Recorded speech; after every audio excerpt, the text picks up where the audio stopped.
I'm Mark Saxon, and this is Back to the Drawing Board. Sorry I've been gone. My voice is a little shot. Allergies in the sickness got me, but nonetheless, let's drink a little Monster, a little get going juice. And this is a rare Saturday afternoon. I would have done it on my normal Friday night, but ended up having other things fall into place. Had to handle that. Nonetheless, let's talk about the NFL draft. I know everybody has Shador Sanders falling all the way to the fifth round. Um, Personally, I think this is something that's kind of stemmed from past interviews. I don't know if it's so much of the overconfidence and the cockiness. I mean, to a point, everybody wants that out of an athlete, especially a quarterback. I know he's been over the top with it, but I think it's more of blaming teammates, kind of being a little bit too arrogant. I think, and just if that's something you want, you know what you're getting into. And I don't think in today's day and age, with a lot of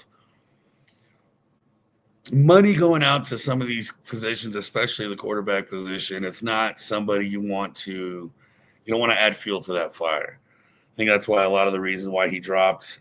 Maybe this will humble him, especially going to Cleveland, and not more than likely not starting for Cleveland. That's that might just be a huge blow to the pride, and it might humble him a little bit. Maybe it might be what he needs. He might come in now and tear it up. I don't know. I don't know how he's going to perform. Um, but this might just be what he needed. As a Packers fan, I'm happy with the Matthew Golden pick from Texas.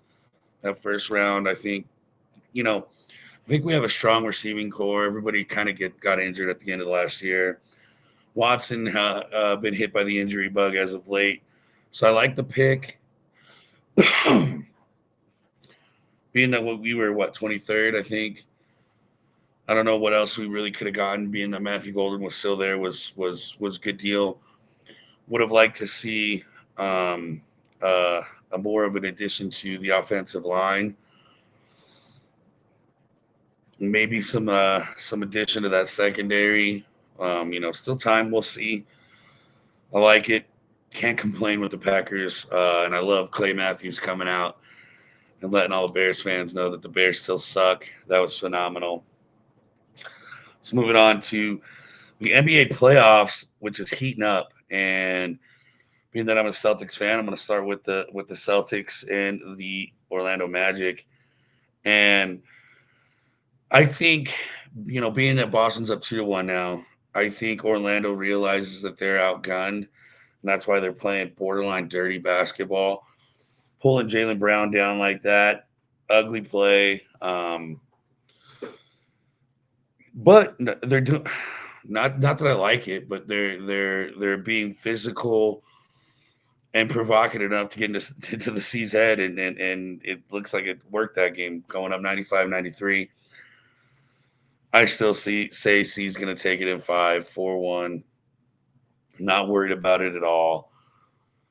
Um, the other kind of big one is the Lakers kind of hanging on with the T Wolves. I thought the T Wolves were going to run through them. They play tonight. Sorry, tomorrow, Sunday afternoon at 12:30. The Nuggets and the Clippers right now in the second quarter, up by 6, and that's one where I figured the Clippers aren't bad. Don't get me wrong, but I thought the Nuggets would have kind of swept the floor with them.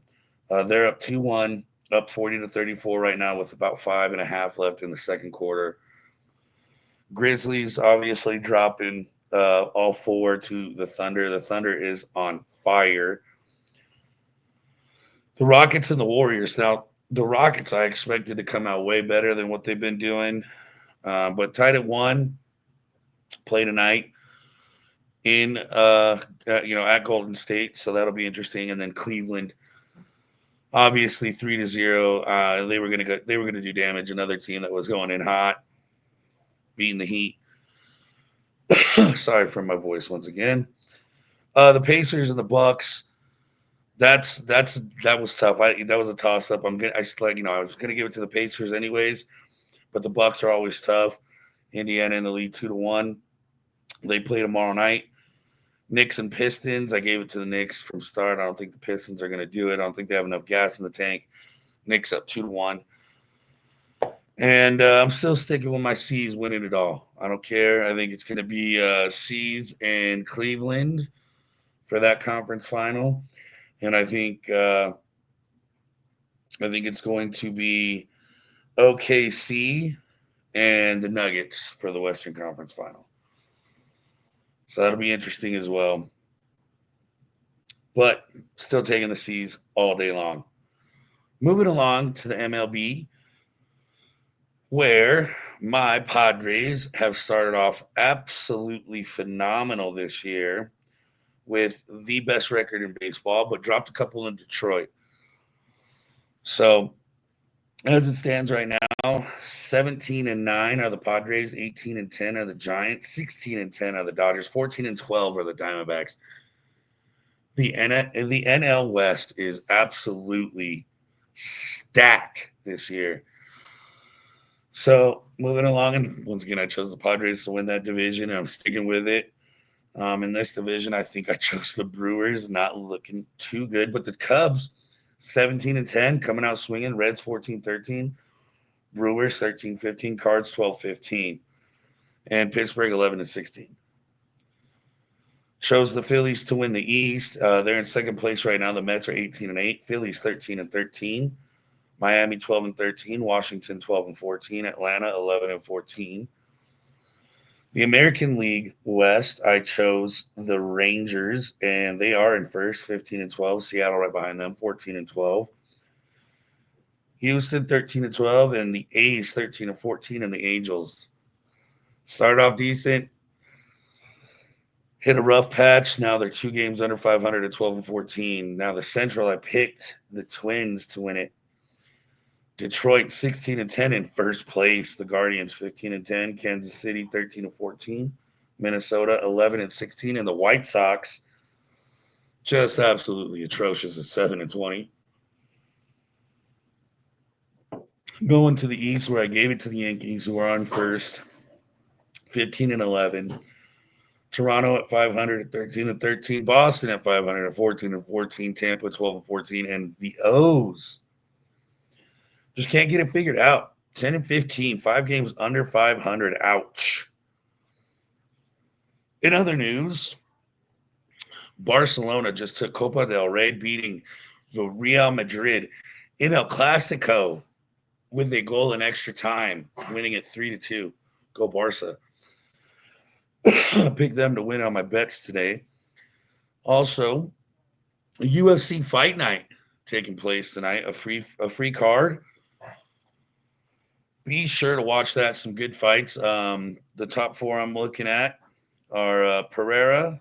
He's fighting Magomedov. Abbas Magomedov. And Chikaday's, I don't know how to say his name, Giga, is fighting Onama. Zhang is fighting Anthony Smith. And guys, I'm a big Anthony Smith fan, but I don't think he's beating Zhang tonight. Then the up and coming Ian Machado Gary fighting Carlos Paredes. Paredes is, well, they're both boss. They're both a boss. I mean, Paredes coming into this fight, winning the last of his 5 fights, just on fire. Ian Machado Gary coming up and winning four of his last 5, and just absolutely just coming in and doing work, beating Michael Page, Jeff Neal, Magny, and Rodriguez. Some big wins. So good on him. I think this is going to be a great fight card, especially that it's free. Dana White is always, like I said, a genius. So this is going to be fun. My weekend bets. I'm taking Onama -205, Pereira -135, Zhang 375, Gary at a minus 166. $5 gets me $26.28.